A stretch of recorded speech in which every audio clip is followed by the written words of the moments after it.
Masaya kami lahat dito. Nahanap mo yung mama mo. Oo nga. Ano mga kailangan mo? Ako na magdadala.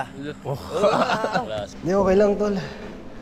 Makakabalik na rin naman kami dyan kasi sabi ng doktor, pahinga lang si mama tapos i-release na agad siya dito sa ospital.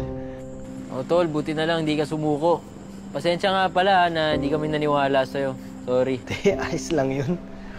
Ako nga dapat humingi ng pasensya sa inyo kasi hindi ako nakabalik dyan para tulungan kayo ni Ani. Pasensya na. Sig.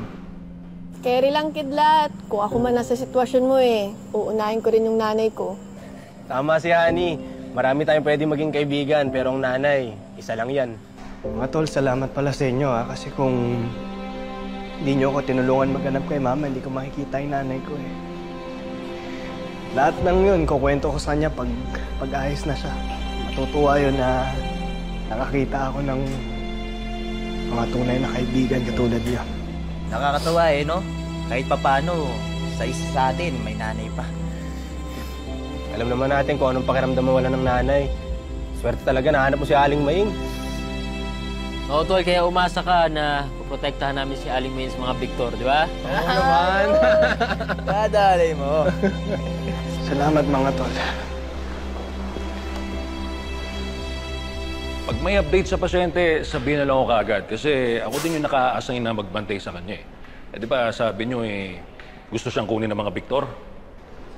Sige sir, salamat ho. Teka matanong ko lang Di ba kayo din yung contact ni Flores tungkol dun sa kaso ng droga sa damit? Bakit yung tinatanong? Curious lang.